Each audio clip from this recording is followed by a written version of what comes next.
20회를 함께 산 부부였습니다. 하지만 남편에게는 소름 끼치는 비밀이 있었으니 남편이 늙지 않았습니다. 아내는 40이 넘어 흰머리가 성성한데 남편은 28 그대로였지요. 도깨비에게 홀렸다. 산신령께 빌었다. 마을 사람들이 수군거렸습니다. 그러던 어느 날 아이 하나가 소리쳤지요. 아재, 손등 상처가 아까랑 달라요. 과연 남편에게 어떤 비밀이 있는 걸까요?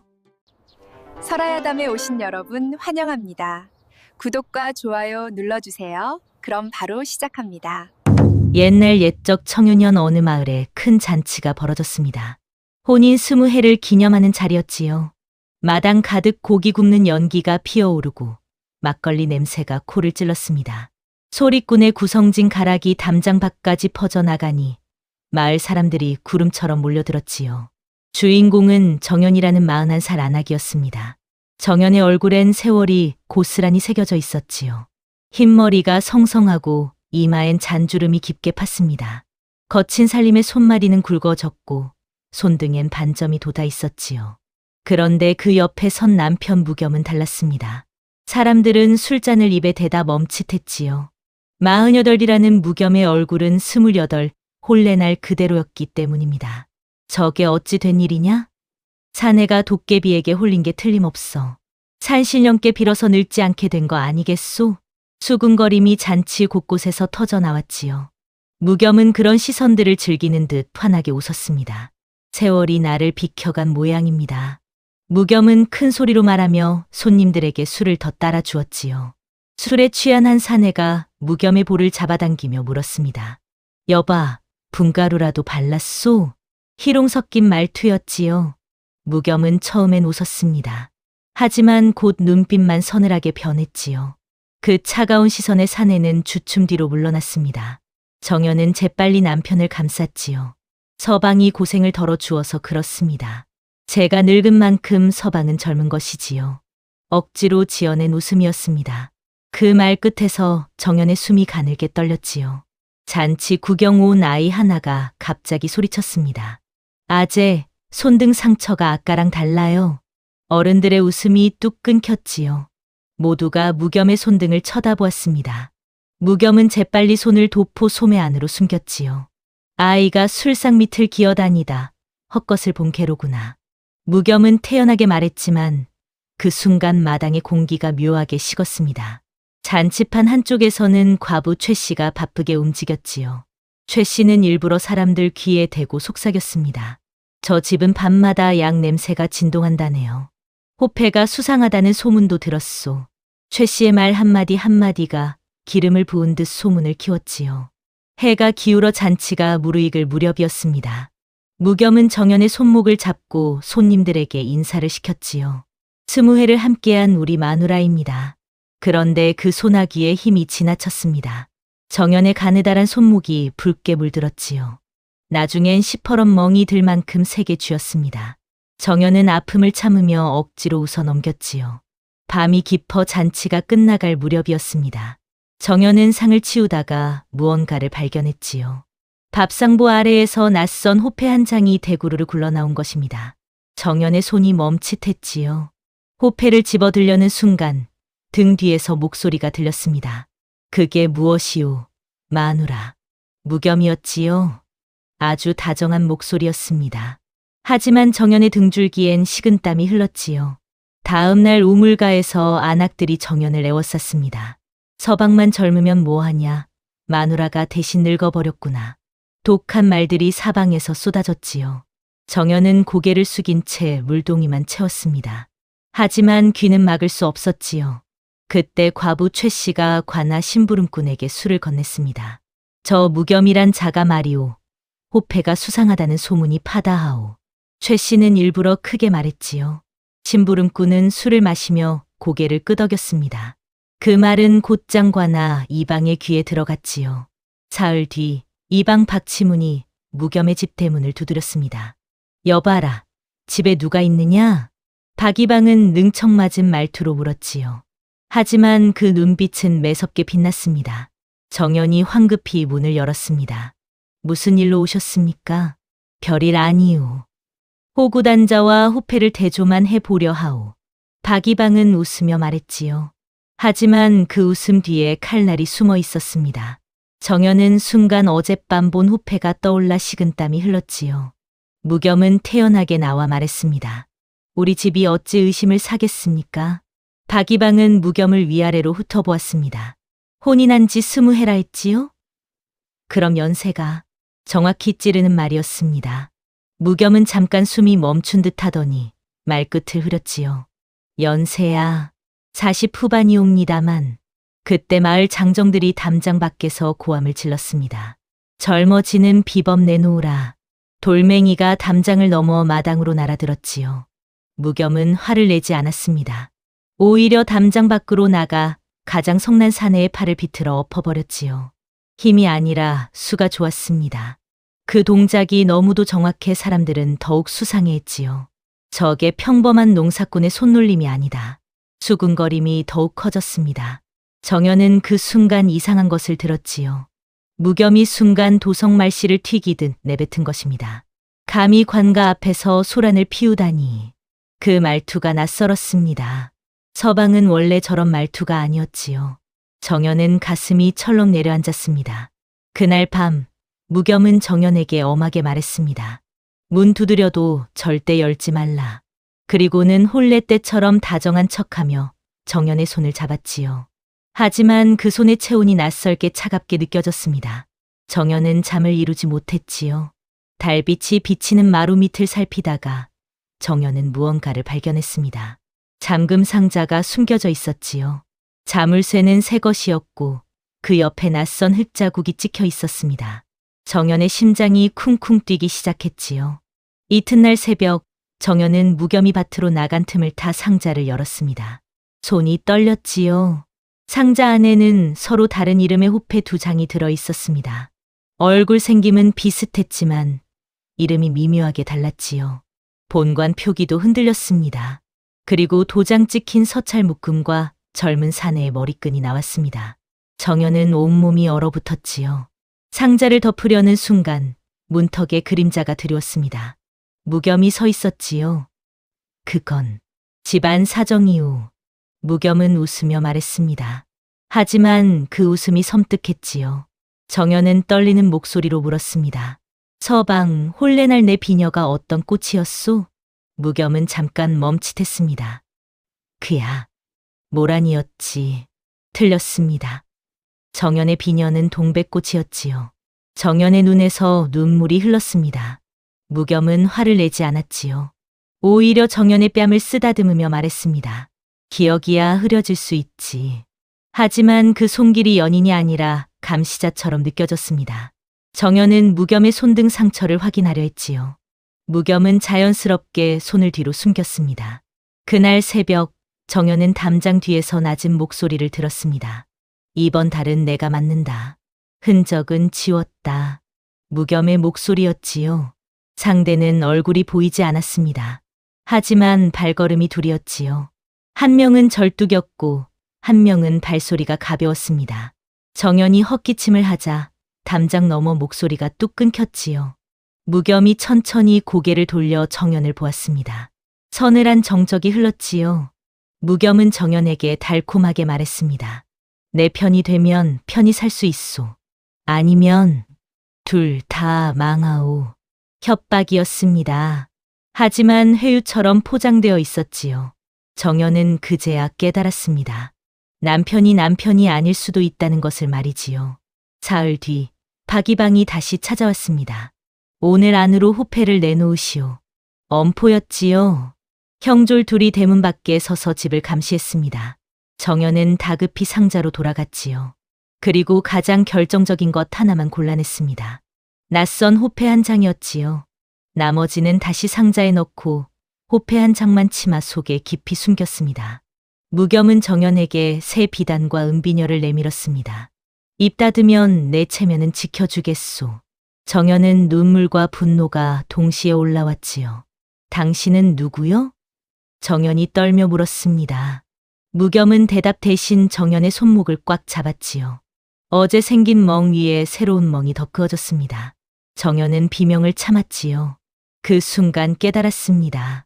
스무혜정을 믿었던 사람이 아니라 지금은 집안을 지키려는 사내가 앞에 있다는 것을 말이지요.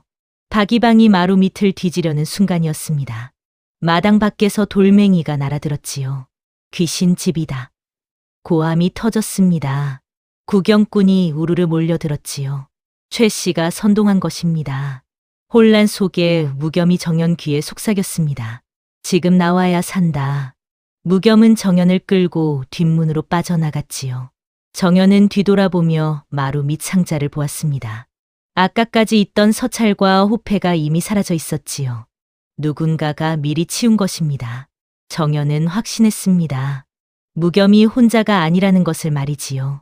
하지만 지금은 따라 나설 수밖에 없었습니다. 무겸의 소나기가 너무 세게 손목을 쥐고 있었지요. 뒷길로 빠져나가는 순간 정연의 품속에서 숨겨둔 호패가 느껴졌습니다. 심장처럼 쿵쿵 뛰는 것만 같았지요. 무겸은 상기를 귀신같이 알고 있었습니다. 횃불 추격을 따돌리며 깊은 산속으로 들어갔지요. 빨리 오시오. 무겸이 다그쳤습니다. 정연은 숨이 차 죽을 것 같았지요. 하지만 무겸은 숨도 안 찬 듯했습니다. 고갯길을 넘을 때 무겸은 고개만 돌려 뒤를 살폈지요. 그 여유가 소름 끼쳤습니다. 형졸 발자국 소리가 가까워졌습니다. 개 짖는 소리도 들렸지요. 무겸은 정연을 바위 틈에 밀어 넣었습니다. 내가 미끼가 되겠소. 절대 나오지 말라. 무겸이 낮게 말했지요. 정연은 바위 틈에 웅크린 채 떨었습니다. 잠시 후 무겸이 형졸과 마주치는 소리가 들렸지요. 달빛이 잠깐 스쳤습니다. 정연은 그 순간 무겸의 손등을 보았지요. 상처가 자신이 알던 위치와 달랐습니다. 곧이어 둔탁한 소리가 났습니다. 짧은 비명이 들렸지요. 그리고 정적이 흘렀습니다. 정연은 입을 틀어막고 울음을 삼켰지요. 한참 뒤 무겸이 피를 묻힌 채 돌아왔습니다. 괜찮소. 무겸은 말했지만 눈이 흔들렸지요. 살기와 불안이 공존하는 눈빛이었습니다. 무겸은 갑자기 정연에게 말했습니다. 이제부터 나를 무겸이라 부르지 말라. 정연이 놀라 쳐다보았지요. 도윤이라 불러라. 낯선 이름이었습니다. 정연이 거부하려 하자 무겸은 차갑게 말했지요. 그럼 너부터 관아에 끌려간다. 협박이었습니다. 정연은 온몸이 굳었지요. 날이 밝자 마을이 소란해졌습니다. 관아는 무겸 실종을 공표했지요. 그리고 정연을 공범으로 의심하기 시작했습니다. 박이방은 형졸들을 풀어 정연을 찾게 했지요. 정연을 찾아라. 살았든 죽었든. 정연은 산속 동굴에 숨어 있었습니다. 무겸. 아니 도윤이라 불리는 사내는 어디론가 사라졌지요. 정연은 혼자 남았습니다. 손에 쥔 건 낯선 호패 한 장뿐이었지요. 그리고 가슴에 박힌 질문 하나가 있었습니다. 내 남편은 몇 명이었는가? 정연은 호패를 꼭 쥐고 떨었습니다. 밤이 되자 산짐승 소리가 들렸지요. 정연은 무서웠지만 마을로 돌아갈 수 없었습니다. 돌아가면 돌에 맞아 죽을지도 몰랐지요. 사흘째 되는 날 정연은 결심했습니다. 나는 살아야 한다. 진실을 밝혀야 한다. 정연은 몰래 마을로 내려갔습니다. 하지만 아이들부터 돌을 던졌지요. 산에 잡아먹은 년이다. 어른들도 욕을 퍼부었습니다. 최 씨는 관아에 고변했지요. 정연이 서방을 숨겼습니다. 독약으로 젊게 했다는 것도 정연입니다. 민심은 정연을 향해 칼을 겨눴습니다. 정연은 시어머니 집으로 달려갔지요. 문을 두드렸지만 안에서는 울음만 새어나왔습니다. 문은 열리지 않았지요. 정연은 그 앞에 주저앉았습니다. 집안 어른마저 등을 돌린 것입니다. 그날 밤 정연은 부엌으로 몰래 들어갔습니다. 밤마다 났던 약 냄새의 정체를 찾기 위해서였지요. 구석에서 분가루, 먹물, 머리 염색 약재를 발견했습니다. 정연은 번쩍 깨달았지요. 늙지 않음은 신비가 아니라 기술이었구나. 정연의 손이 떨렸습니다. 하지만 이제 알았지요. 무엇과 싸워야 하는지를 말입니다. 정연이 부엌에서 나오자 최 씨가 마당에 서 있었습니다. 도둑년, 남의 집에 무슨 일이냐? 최 씨가 고함을 질렀지요. 정연은 도망쳤습니다. 하지만 사람들이 사방에서 몰려왔지요. 잡아라. 관아에 넘겨라. 돌멩이가 날아왔습니다. 정연의 어깨에 돌이 맞았지요. 정연은 비틀거리며 달렸습니다. 결국 관아 앞까지 쫓겨왔지요. 박이방이 나타났습니다. 소란을 멈춰라. 박이방의 한마디에 사람들이 멈칫했지요. 박이방은 정연을 데리고 관아 안으로 들어갔습니다. 내가 서방을 죽였느냐? 박이방이 물었지요. 정연은 고개를 저었습니다. 죽이지 않았습니다. 하지만 제 서방이 몇 명인지 모르겠습니다. 이상한 대답이었지요. 박이방은 눈썹을 치켜 올렸습니다. 무슨 뜻이냐? 정연은 떨리는 손으로 호패를 꺼냈습니다. 이것을 보십시오. 이 호패의 이름은 제 서방 이름이 아닙니다. 박이방은 호패를 받아들었지요. 눈빛이 예리하게 변했습니다. 흥미롭구나. 박이방은 정연을 감방이 아닌 별채에 머물게 했습니다. 내가 증인이 될 수도 있다. 박이방의 말이었지요. 하지만 마을 사람들은 달랐습니다. 밤마다 관아 담장에 돌을 던졌지요. 정연을 내놓아라. 산에 죽인 년을 왜 가두지 않느냐. 최 씨는 더욱 목소리를 높였습니다. 내가 다 봤습니다. 정연이 독약을 탔습니다. 거짓말이었지요. 하지만 사람들은 믿었습니다. 박이방은 포졸 돌쇠를 불렀습니다. 정연을 지켜라. 누가 해코지하면 막아라. 돌쇠는 입이 거칠지만 정이 있는 사내였지요. 사람이 귀신보다 무섭소. 돌쇠가 정연에게 뜨거운 숭늉을 건네며 말했습니다. 정연은 그 따뜻함에 눈물이 났지요. 며칠 동안 누구도 자신을 사람 대접하지 않았습니다. 박이방은 도성서리에게 공문을 보냈습니다. 유씨 집안 호적과 서찰의 필체를 감정해달라. 수사가 본격화되는 순간이었지요. 그날 밤 정연은 시어머니 집 뒤편을 떠올렸습니다. 장독대 근처에 누군가 드나든 흔적이 있었지요. 집신 자국이 선명했습니다. 이튿날 박이방과 돌쇠는 그 자국을 따라갔습니다. 버려진 정미소 쪽으로 이어졌지요. 저기가 수상하오. 돌쇠가 말했습니다. 박이방은 고개를 끄덕였지요. 일단 지켜보자. 서두르면 놓친다. 그날 밤 정연은 멀리서 무겸과 닮은 사내를 보았습니다. 하지만 체격이 더 작았지요. 사내는 정연을 힐끗 보고 사라졌습니다. 마지막에 헛기침을 했지요. 정연은 속으로 이름을 붙였습니다. 기침하는 무겸. 그럼 내가 알던 무겸은 누구란 말인가? 밤은 깊어갔지만 정연은 잠들 수 없었습니다. 진실이 가까워지고 있었지요. 며칠 뒤 도성에서 답이 왔습니다. 박이방은 편지를 뜯어보고 눈을 크게 떴지요. 필체가 2번 이상 바뀌었다고 한다. 정연이 놀라 물었습니다. 그럼 정말로 사람이 바뀐 것입니까? 박이방은 고개를 끄덕였지요. 한 사람이 늙지 않은 게 아니라 사람을 바꿔치기 한 것일 수도 있다. 정연은 혼인 후를 떠올렸습니다. 어떤 해엔 술버릇이 호탕했고 어떤 해엔 왼손으로 술잔을 들었습니다. 박이방은 정연의 말을 적었지요. 계속 말해보라. 정연은 무겸의 말투, 젓가락질, 기침 소리를 떠올렸습니다. 그리고 종이에 적기 시작했지요. 웃음 많던 해, 왼손으로 젓가락 들던 해, 기침 잤던 해, 한 사람인지 여러 사람인지 구분하기 위해서였습니다. 박이방은 그 종이를 보고 고개를 끄덕였지요. 너는 영리하구나. 귀로 남편을 구분했구나.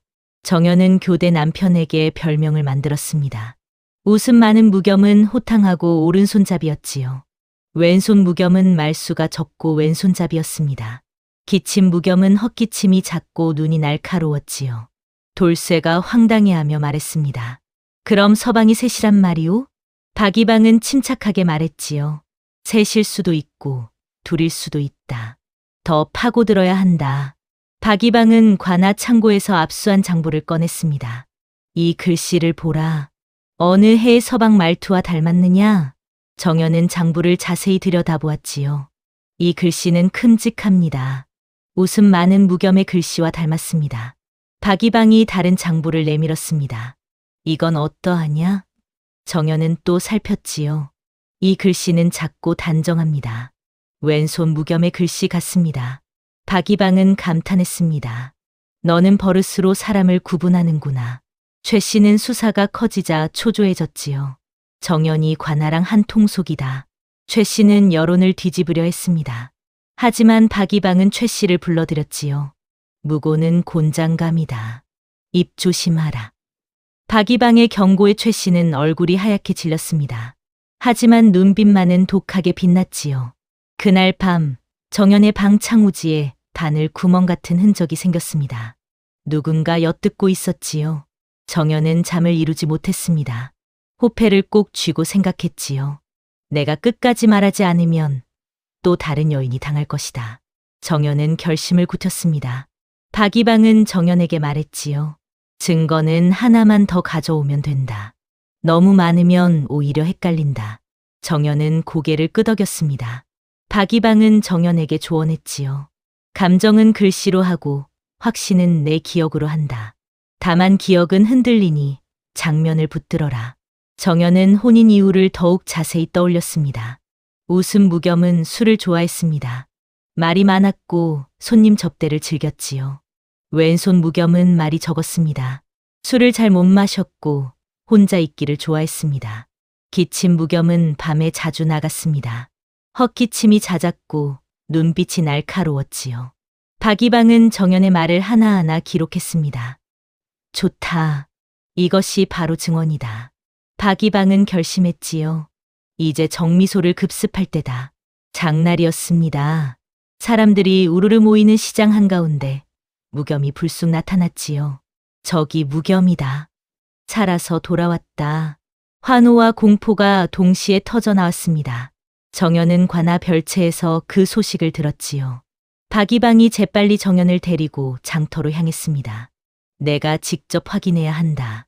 정연은 떨리는 다리를 억지로 움직였지요. 장터에 도착하니 무겸이 사람들에게 둘러싸여 있었습니다.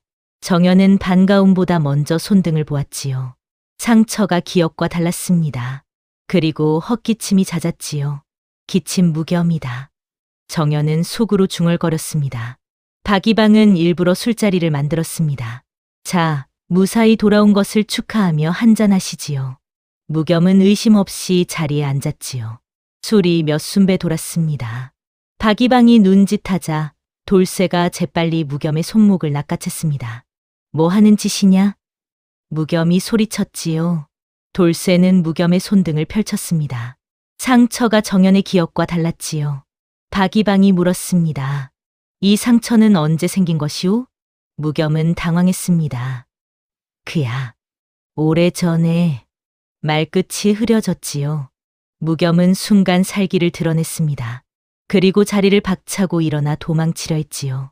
장터 한복판에 추격전이 벌어졌습니다. 사람들이 비명을 지르며 피했지요. 돌쇠가 무겸을 쫓았습니다. 서지 못할까. 무겸은 담장을 넘으려 했지만 돌쇠가 발을 잡았지요. 둘은 땅바닥에서 뒹굴었습니다. 무겸이 팔꿈치로 돌쇠의 턱을 쳤지요. 돌쇠가 비틀거렸습니다. 하지만 놓지 않았지요. 결국 다른 형졸들이 달려와 무겸을 포박했습니다. 이놈, 꼼짝 마라. 무겸은 끝까지 우겼습니다. 내가 정연의 낭군이다. 박이방은 정연을 불렀지요. 이 자가 내 서방이 맞느냐? 정연은 떨면서도 똑똑히 말했습니다. 아니옵니다. 장터가 술렁였지요. 저게 무슨 소리냐? 아내가 서방을 모른단 말이냐? 무겸은 정연에게 낮게 속삭였습니다. 내가 입을 열면 내가 먼저 죽는다. 협박이었지요. 하지만 정연은 흔들리지 않았습니다. 박이방은 그 말을 듣고 표정이 굳어졌지요. 이건 단독범이 아니다. 포박된 무겸의 옷자락에서 또 다른 호패 조각이 떨어졌습니다. 이름이 달랐지요. 박이방이 호패 조각을 집어 들었습니다. 이것도 증거다. 무겸은 관아로 끌려가며 마지막에 웃었습니다. 다음은 더 잘할 거다. 소름 끼치는 말이었지요. 정연은 그 웃음을 보며 온몸이 떨렸습니다. 아직 끝나지 않았다는 것을 깨달았지요. 박이방은 정연에게 말했습니다. 이제 시작이다. 나머지를 찾아야 한다. 그날 밤 관아는 삼엄했지요. 돌쇠는 무겸을 감방에 가두고 밤새 지켰습니다. 저놈 눈빛이 보통이 아니오. 조심해야 하오. 박이방도 동의했습니다. 밤낮으로 감시하라. 탈옥할 수도 있다. 박이방은 정연을 불렀습니다. 혼인 이후 남편이 바뀐 구간을 연도 대신 사건으로 정리해보라. 정연은 고개를 끄덕이며 기억을 더듬었지요. 흉년 들던 해부터 웃음 무겸이 나타났습니다. 술을 좋아했고 말이 많았지요. 그 다음 장마 지던 해 갑자기 왼손으로 술잔을 들기 시작했습니다. 말수도 적어졌지요. 그리고 가을 설이 내리던 해부터 헛기침이 잦아졌습니다. 눈빛도 날카로워졌고요. 박이방은 정연의 말을 하나하나 기록했습니다. 사건으로 말하니 듣는 사람이 이해하기 쉽구나. 돌쇠가 툭 던지듯 말했지요. 서방이 바뀔 때마다 마누라가 몰랐겠소? 정연은 눈물을 삼키며 대답했습니다. 믿고 싶었으니 보지 못했습니다. 박이방은 정연의 어깨를 툭 쳤지요. 내 잘못이 아니다. 사람은 믿고 싶은 것만 보는 법이다.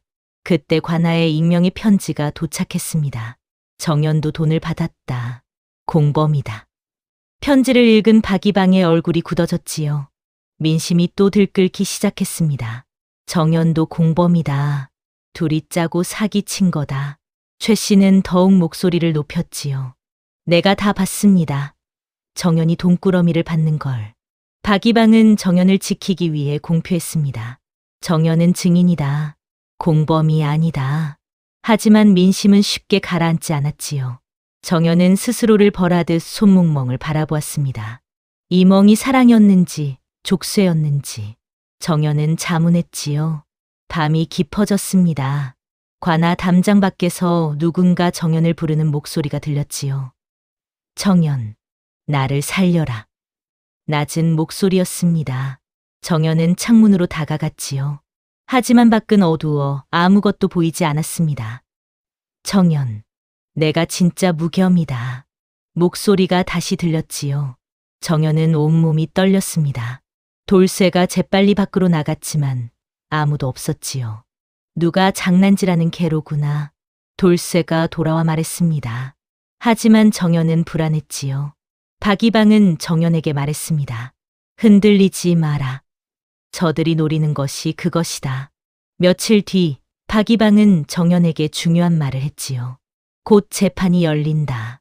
내가 증언대에 서야 한다. 정연은 두려웠습니다. 제가 할 수 있을까요? 박이방은 단호하게 말했지요. 너만이 할 수 있다. 내가 증언하지 않으면 저들은 빠져나간다. 정연은 결심을 굳혔습니다. 하겠습니다. 돌쇠가 격려하듯 말했지요. 잘하실 거요. 진실은 거짓보다 힘이 세우. 정연은 증언 연습을 시작했습니다. 무겸은 셋이었습니다. 이 말을 흔들림 없이 해야 했지요. 박이방은 정연에게 조언했습니다. 연도로 말하지 말고 사건으로 말하라. 그래야 듣는 사람이 이해한다. 정연은 고개를 끄덕이며 연습했지요. 흉년 들던 해엔 웃음 많은 무겸이었고 장마 지던 해엔 왼손 무겸이었습니다. 박이방은 만족스러워했습니다. 좋다. 그렇게 말하라. 그날 밤 감방에서 이상한 소리가 들렸습니다. 쇠를 긁는 소리였지요. 돌쇠가 달려갔습니다. 기침 무겸이 포승줄을 풀려고 바닥에 숨겨둔 쇠조각으로 끊으려 하고 있었지요. 이놈!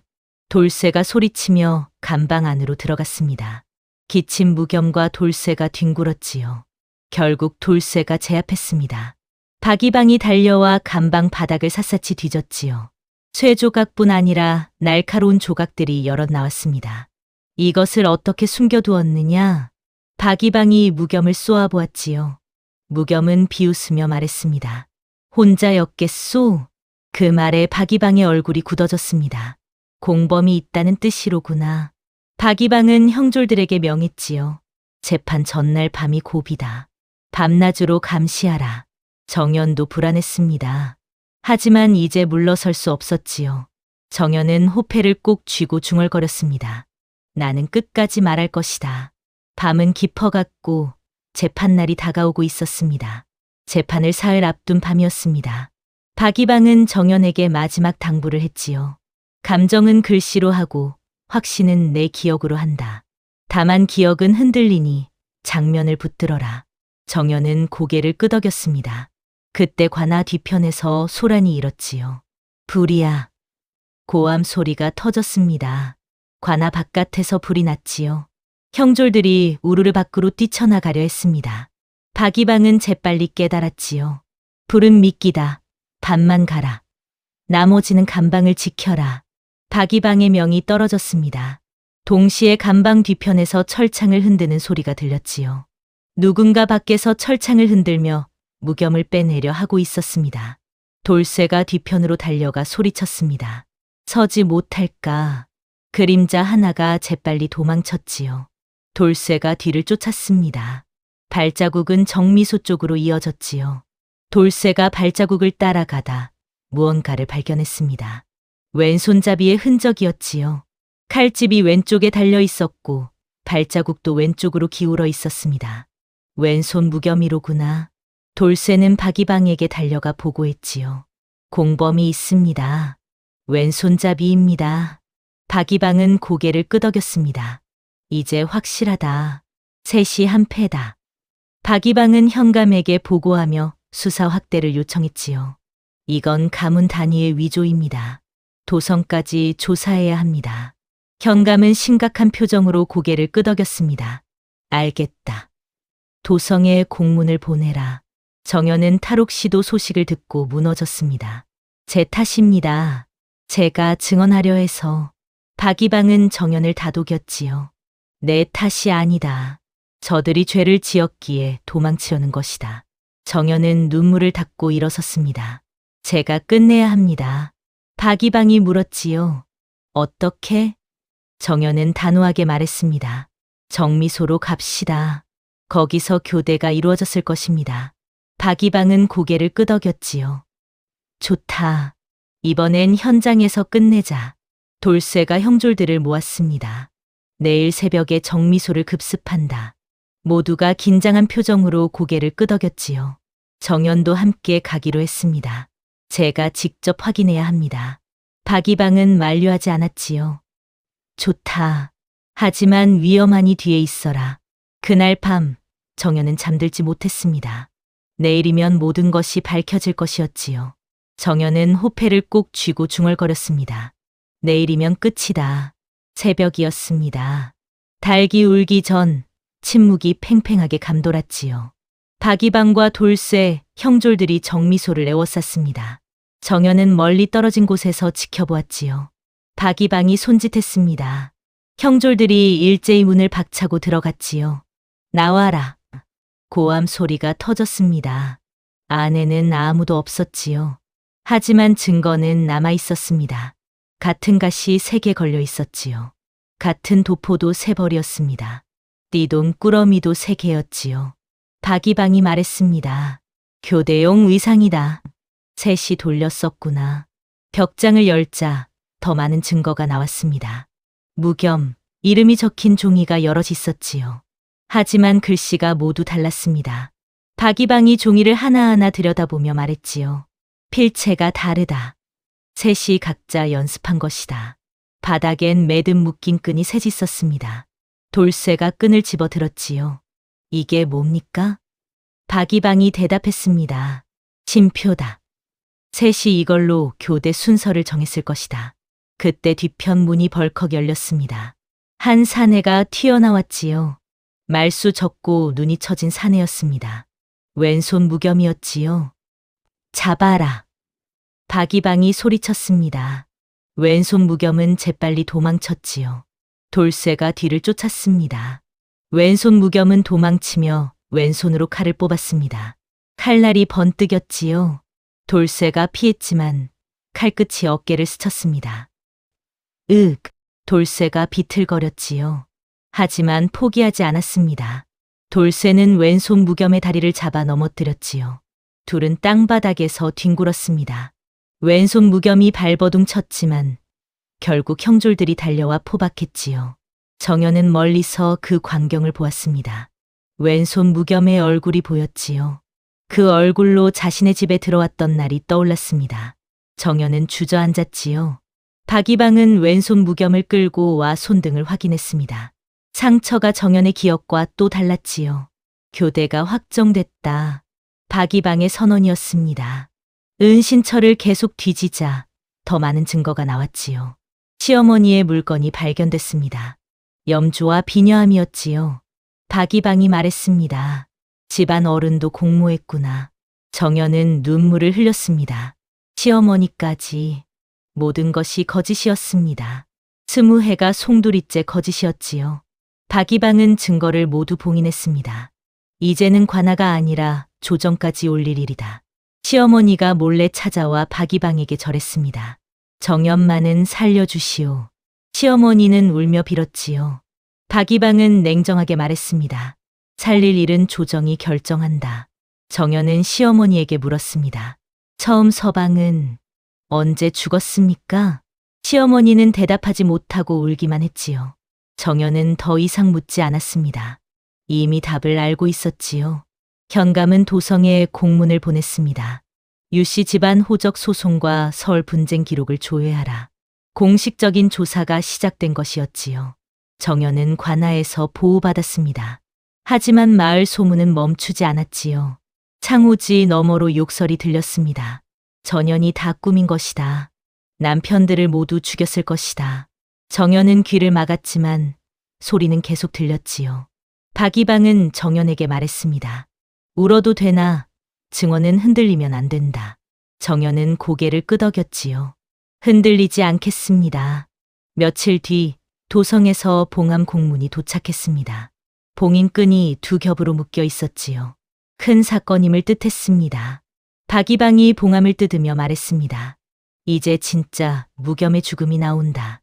형졸들과 정연이 숨을 죽이고 지켜보았지요. 박이방은 공문을 펼쳤습니다. 그리고 천천히 읽기 시작했지요. 첫 무겸은 혼인 3년 차에 도성에서 싸움 사건에 연루되어 도망치다 강에 빠져 익사했다. 정연의 얼굴이 하얗게 질렸지요. 3년 차라면 제가 처사이를 가졌을 때입니다. 정연의 목소리가 갈라졌지요. 박이방은 계속 읽었습니다. 그 뒤 유씨 집안이 급히 호구단자를 고치려다 소송이 붙었다. 서울 문제로 가문이 쪼개졌다. 박이방은 정연을 보며 말했습니다. 집안이 체면을 지키려고 형제들을 번갈아 무겸으로 들인 것이다. 정연은 울음을 터뜨렸지요. 그럼 저는 누구와 20해를 산 것입니까? 박이방은 냉정하게 대답했습니다. 거짓과 살았다. 왼손 무겸이 감방에서 끌려 나와 신문을 받았습니다. 우린 살려고 그랬소. 왼손 무겸이 변명했지요. 박이방은 쏘아붙였습니다. 살려고 남의 인생을 훔쳤느냐? 왼손 무겸은 말을 잇지 못했습니다. 기침 무겸도 끌려 나왔지요. 형이 시킨 일이오. 나는 따랐을 뿐이오. 기침 무겸이 외쳤습니다. 박이방은 차갑게 말했지요. 따랐어도 죄는 죄다. 시어머니가 불려왔습니다. 결국 고백했지요. 정연이 젊어 오래 살 수 있다 여겼소이다. 체면이. 시어머니는 울며 말했습니다. 박이방이 물었지요. 체면이 사람 인생보다 중요했느냐? 시어머니는 대답하지 못했습니다. 정연은 시어머니를 보며 말했습니다. 체면이 제 20해를 삼켰습니다. 정연의 목소리는 떨렸지만 분명했지요. 박이방은 현감에게 말했습니다. 첫 무겸은 이미 죽었고 그 뒤 형제들이 돌아가며 무겸 행세를 한 것이 명백합니다. 현감은 고개를 끄덕였지요. 재판을 준비하라. 이 사건은 반드시 심판받아야 한다. 정연은 그날 밤 호패를 꼭 쥐고 잠들었습니다. 꿈속에서 진짜 무겸이 나타났지요. 미안하오. 무겸은 그렇게 말하고 사라졌습니다. 정연은 깨어나 눈물을 흘렸지요. 당신이 미안할 일은 아니었습니다. 정연은 중얼거렸습니다. 재판이 가까워지자 최 씨가 움직였습니다. 판을 뒤집기 위해서였지요. 정연이 도움꾸러미 받는 걸 봤소. 최 씨는 거짓 증언을 준비했습니다. 관아는 정연의 도주 전력을 문제 삼았지요. 방조죄를 검토해야 한다. 관아의 논의가 시작됐습니다. 정연은 진짜로 곤장을 맞을 위기에 섰지요. 박이방은 정연에게 말했습니다. 내가 흔들리면 저들이 산다. 박이방은 증거 정리를 도와주었지요. 정연은 도주 때 강제로 받은 돈꾸러미를 제출했습니다. 받았으되 쓰지 않았습니다. 정연은 정면으로 돌파하기로 했지요. 하지만 민심은 들끓었습니다. 그래도 받았네. 공범이 맞다. 사람들의 고함이 관아 담장을 넘어왔지요. 정연은 억울함에 숨이 막혔습니다. 그때 돌쇠가 나섰지요. 최 씨가 예전부터 사람들 돈 뜯어냈소. 돌쇠는 최 씨의 과거를 들춰냈습니다. 이 과부가 무곡군이오. 증인 여럿이 나왔지요. 맞소. 최 씨가 우리한테도 그랬소. 거짓말로 돈 뜯어낸 지가 한두 번이 아니오. 최 씨는 당황의 말이 꼬였지요. 그건. 박이방은 그 꼬임을 놓치지 않았습니다. 내가 정연에게 돈 받는 걸 봤다 했지. 언제 어디서? 최 씨는 대답하지 못했지요. 그게. 박이방이 다그쳤습니다. 대답 못하면 무고죄다. 최 씨는 얼굴이 하얗게 질렸습니다. 정연은 증언대 연습을 더욱 열심히 했지요. 무겸은 셋이었다를 연도가 아니라 사건으로 말하는 법을 익혔습니다. 흉년 들던 해엔 웃음 많은 무겸이었고, 장마 지던 해엔 왼손 무겸이었고, 설이 내리던 해엔 기침 무겸이었습니다. 듣기 쉽게 말하는 연습이었지요. 박이방은 고개를 끄덕였습니다. 좋다. 그렇게 말하라. 밤, 관아 밖에서 이상한 소리가 들렸습니다. 누군가 담장을 기어오르는 소리였지요. 돌쇠가 달려나갔습니다. 하지만 이미 사라진 뒤였지요.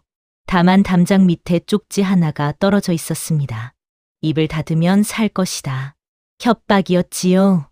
박이방은 쪽지를 보고 표정이 굳어졌습니다. 저들이 마지막으로 움직일 것이다. 박이방은 형졸들에게 명했습니다. 재판 전날 밤까지 경계를 늦추지 마라. 정연도 불안했습니다. 하지만 이제 물러설 수 없었지요. 정연은 호패를 꼭 쥐고 중얼거렸습니다. 나는 끝까지 말할 것이다. 재판 전날 밤이었습니다. 정연에게 누군가 쪽지를 던졌지요. 살고 싶으면 따라와라. 진짜 무겸이다. 정연은 쪽지를 보며 손이 떨렸습니다. 순간 흔들렸지요. 20해의 온기가 떠올랐습니다. 몇 해의 다정한 순간이 파노라마처럼 지나갔지요. 정연은 문 앞까지 갔습니다. 손이 문고리에 닿았지요. 그때 박이방이 조용히 말했습니다. 내가 나가면 다시 그들의 이름 속에 산다. 정연의 손이 멈췄습니다. 박이방이 계속 말했지요. 내 이름으로 살고 싶지 않으냐? 정연은 문턱에서 돌아섰습니다. 나는 내 이름으로 살겠습니다. 정연의 선언이었지요. 그날 밤 뒤편 담장에서 소란이 일었습니다. 누군가 담장을 넘으려 하고 있었지요. 돌쇠가 달려갔습니다. 거기서 한 사내와 마주쳤지요. 기침 무겸의 형제로 보이는 사내였습니다. 넌 도망 못 간다. 돌쇠가 소리쳤습니다. 사내는 칼을 뽑았지요. 비켜라. 동생을 구해야 한다. 둘은 몸싸움을 벌였습니다. 칼날이 번뜩였지요. 돌쇠의 팔에 상처가 났습니다. 하지만 돌쇠는 물러서지 않았지요. 정연은 숨지 않고 마당으로 나왔습니다. 그만하십시오. 정연이 외쳤지요. 스스로 미끼가 된 것이었습니다. 사내는 정연을 보고 멈칫했지요. 정연, 우리를 살려다오. 우린 그저. 사내가 애원했습니다. 하지만 형졸들이 달려와 사내를 포박했지요. 정연은 사내를 보며 말했습니다. 진심이라 해도 죄는 죄입니다. 정연의 깨달음이었지요. 사내는 포박되어 끌려갔습니다. 후회할 것이다. 사내가 마지막으로 외쳤지요. 하지만 정연은 흔들리지 않았습니다. 이제 재판만 남았지요. 박이방이 정연에게 말했습니다. 잘했다. 내가 끊어낸 것이다. 정연은 고개를 끄덕였습니다. 이제 재판장에서 끝내겠습니다. 밤이 깊어갔지요. 재판날이 밝아오고 있었습니다. 재판날이 밝았습니다. 청년연과나 마당이 사람으로 꽉 찼지요. 구경이 재판을 먹어 치우려는 분위기였습니다. 사람들의 수군거림이 시끄러웠지요. 과연 무겸이 몇 명일까? 정연도 공범 아니겠소? 민심의 잔혹함이 드러나는 순간이었습니다. 현감이 등장했지요. 관아가 숙연해졌습니다. 박이방은 증거를 차례로 내놓았지요. 첫 번째는 호패 한 장이었습니다. 이 호패의 이름은 무겸이 아닙니다. 박이방의 설명이 시작됐지요. 두 번째는 필체 감정서였습니다. 도성 서리의 감정 결과 한 장부에서 필체가 2번 이상 바뀌었습니다. 사람들이 술렁였지요. 세 번째는 교대 의상이었습니다. 같은 갓 3개, 같은 도포 3벌을 내보였습니다. 이것으로 세 사람이 돌아가며 무겸 행세를 했습니다. 박이방의 설명에 사람들이 놀랐지요. 3명이라고? 그럼 진짜는 누구냐? 정연이 증언대에 섰습니다. 손이 떨렸지만 목소리는 단단했지요. 말씀드리겠습니다. 정연은 심호흡을 하고 말하기 시작했습니다. 흉년 들던 해엔 웃음 많은 무겸이었습니다. 말이 많았고 술을 즐겼으며 오른손잡이였지요. 사람들이 귀를 기울였습니다. 장마 지던 해엔 왼손 무겸이었습니다. 말수가 적었고 술을 못 마셨으며 왼손으로 모든 것을 했지요. 정연의 목소리가 떨렸지만 멈추지 않았습니다. 설이 내리던 해엔 기침 무겸이었습니다. 헛기침이 잦았고 눈빛이 날카로웠으며 밤에 자주 나갔지요. 사건으로 말하는 증언이었지요. 사람들은 정연의 말을 따라가며 고개를 끄덕였습니다. 형제들이 끌려 나왔지요. 왼손 무겸, 기침 무겸, 그리고 어젯밤 잡힌 형이었습니다. 셋은 서로 떠넘기며 난리를 쳤지요. 내가 한 게 아니오. 형이 시킨 일이오. 동생들이 먼저 시작했소. 현감이 호통쳤습니다. 조용히 하라. 현감이 물었지요. 그럼 누가 진짜 무겸이냐? 형제들은 대답하지 못했습니다. 정연이 마지막으로 증언했지요. 손등 상처로 구분했습니다. 제가 알던 상처는 여기였으나 저들은 모두 달랐습니다. 정연은 자신의 손등을 가리켰습니다. 사람들이 고개를 끄덕였지요. 최 씨가 끼어들었습니다. 정연도 공범이오. 돈을 받았소. 최 씨가 고함쳤지요. 하지만 돌쇠가 최 씨의 무고 정황을 재판장에 던졌습니다. 이 과부는 예전부터 무고로 돈을 뜯어냈소. 증인 여럿이 나왔지요. 맞소. 최 씨가 우리한테도 그랬소. 거짓말로 돈을 뜯어낸 지가 한두 번이 아니오. 최 씨는 역으로 몰렸습니다. 현감은 최 씨에게 곤장을 언급하며 입을 닫게 했지요. 무고죄는 엄하다. 입 조심하라. 재판의 중심이 다시 호적 위조로 돌아왔습니다. 시어머니가 끌려 나와 울부짖었지요. 가문이 살려고, 체면을 지키려고. 시어머니는 울며 말했습니다. 현감은 단호하게 말했지요. 가문이란 이름으로 남의 삶을 훔쳤다. 60대 남성들이 고개를 끄덕이는 순간이었습니다. 기침 무겸이 마지막 발악을 했지요. 정연도 돈 받았소. 기침 무겸이 외쳤습니다. 하지만 정연이 돈꾸러미를 그대로 내놓았지요. 받았으되 쓰지 않았습니다. 돈꾸러미는 봉인이 그대로였습니다. 사람들이 감탄했지요. 진짜로 쓰지 않았구나. 현감이 도성 공문을 다시 들어 읽었습니다. 첫 무겸은 혼인 3년 차에 도성에서 강에 빠져 익사했다. 그 직후 유씨 집안이 호구단자를 조작하려다 소송이 붙었다. 현감이 선언했습니다. 첫 무겸은 이미 죽었다. 그 뒤 형제들이 돌아가며 무겸 행세를 한 것이 명백하다. 마당이 술렁였지요. 그럼 정연은 귀신과 산 것이냐? 아니다. 사기꾼들과 산 것이다. 현감은 늙지 않는 기적을 깨뜨렸습니다. 기적이 아니라 젊은 형제를 들인 수작이다. 분가루와 염색, 그리고 거짓말이다. 현감의 선언에 마당이 술렁였지요. 박이방이 교대 물건을 다시 내보였습니다. 같은 도포, 같은 갓, 같은 띠돈이었지요. 살림까지 흉내낸 사기다. 박이방이 외쳤습니다. 사람들이 고개를 끄덕였지요. 그래, 기적이 아니었구나. 사기였어. 정연은 자신이 눈치채지 못한 것이 아니라 믿고 싶었던 것임을 인정했습니다. 저는 보고 싶은 것만 봤습니다. 정연의 고백이었지요. 그 인정이 정연 성장의 마침표가 됐습니다. 최 씨는 무고죄로 곤장 30대를 선고받았지요. 사람들이 박수를 쳤습니다. 현감은 단칼에 잘랐습니다. 말이 사람을 죽인다. 형제들은 각각 형벌을 받았지요.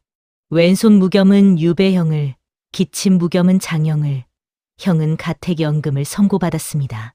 사기의 대가가 분명하게 찍히는 순간이었지요. 시어머니도 가택연금을 선고받았습니다. 집안 체면이 사람보다 중요했느냐? 현감의 질책이 떨어졌지요. 시어머니는 정연에게 손을 뻗었습니다. 정연아, 미안하다. 하지만 정연은 손을 잡아주지 않았습니다. 동정이 아니라 끊어냄을 택한 것이었지요. 이제 끝입니다. 정연의 말이었습니다. 정연의 처벌은 최소화됐습니다. 정연은 피해자다. 하지만 현감이 말했지요. 고을을 떠나라. 그것이 너를 위한 것이다.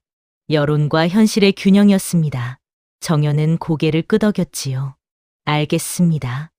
재판이 끝났지요. 사람들은 술렁이며 흩어졌습니다. 결국 사기였구나. 체면이 사람을 죽였어. 소문은 또 다른 소문을 낳았지요. 정연은 관할을 나서며 하늘을 올려다보았습니다.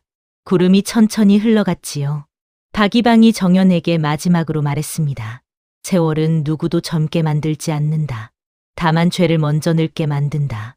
정연은 그 말을 가슴에 새겼습니다. 정연은 작은 주막에 품팔이로 들어갔습니다. 밥을 짓고 상을 닦는 일이었지요. 손이 거칠어졌지만 마음은 편했습니다. 밤엔 손목에 멍 자국을 바라보았지요. 이제 멍은 사라졌지만 화상 자국이 남아 있었습니다. 내가 구해낸 증거의 흔적이다. 정연은 중얼거렸습니다. 박이방과 돌쇠가 정연을 배웅했습니다. 잘 가시오. 돌쇠가 투박하게 말했지요. 박이방은 정연에게 은자 몇 냥을 건넸습니다. 새로 시작하시오. 정연은 고개를 숙여 인사했습니다. 은혜 잊지 않겠습니다. 주막 손님들이 청유년 이야기를 야담처럼 떠들었지요. 늙지 않는 사내가 있었다던데 알고 보니 사기였대. 정연은 처음엔 분노했습니다. 하지만 곧 담담히 들었지요. 거리를 두게 된 것입니다. 어느 날 한 사내가 실언했습니다. 그래도 젊은 서방이 좋지 않았겠소? 정연은 조용히 되받았지요. 젊음은 빌릴 수 있어도 삶은 못 빌립니다. 주막이 조용해졌습니다. 정연의 말에 사람들이 고개를 끄덕였지요. 돌쇠가 어느 날 주막에 들렀습니다. 술 한잔하며 툭 던지듯 말했지요. 차락구려. 정연은 웃으며 술을 따라주었습니다. 덕분입니다. 돌쇠는 술을 마시고 떠났지요. 정연은 주막 뒤 작은 텃밭에 약초를 심었습니다. 남의 삶을 흉내내던 집안과 반대로 자기 손으로 삶을 세우는 것이었지요. 씨앗을 심고 물을 주었습니다. 싹이 돋아나는 것을 보며 정연은 미소 지었지요. 밤마다 잠결에 누군가 헛기침 소리를 내는 꿈을 꾸었습니다. 하지만 이불을 뒤집어 쓰지 않았지요. 꿈은 꿈이다. 정연은 일어나 창문을 열었습니다. 달빛이 방 안으로 들어왔지요. 정연은 편지를 쓰기 시작했습니다. 누굴 원망하는 글이 아니었지요. 다음 여인이 속지 않게 하는 기록이었습니다. 이 글을 읽는 이에게 정연은 편지를 시작했습니다. 남편이 갑자기 젊어진다면 의심하십시오. 손등 상처의 위치를 기억하십시오. 말투와 버릇이 바뀐다면 다른 사람일 수 있습니다. 편지엔 연도 대신 사건으로 적었지요. 장마 들던 해 말수가 바뀌었고 흉년 들던 해 술버릇이 달라졌습니다. 구전 야담 구조로 쓴 것이었습니다. 정연은 마지막으로 스스로에게 말했지요. 내가 잃은 20회는 돌아오지 않으나 내 목소리는 남는다. 편지를 다 쓴 정연은 주막 주인에게 건넸습니다. 이것을 떠돌이 소리꾼에게 주십시오. 주막 주인이 물었지요. 무엇이요? 정연은 웃으며 대답했습니다. 이야기입니다. 편지는 떠돌이 소리꾼 손에 들어갔지요. 소리꾼은 편지를 읽고 감탄했습니다. 이것은 야담이 될 만하다. 눈 내리는 밤이었습니다. 주막에 노인들이 모여 술잔을 기울였지요. 그 사내는 참 영악했지. 한 노인이 말했습니다. 아니, 마을이 더 영악했지. 다른 노인이 반박했지요. 말다툼이 벌어졌습니다. 인간 군상이 드러나는 순간이었지요. 소리꾼이 마루 위에 올라섰습니다. 장단을 치며 이야기를 풀어내기 시작했지요. 옛날 옛적 청유년에 늙지 않는 사내가 있었습니다. 사람들이 귀를 기울였습니다. 소리꾼은 웃음 대목과 서늘한 대목을 번갈아 엮었지요. 듣는 재미를 극대화했습니다.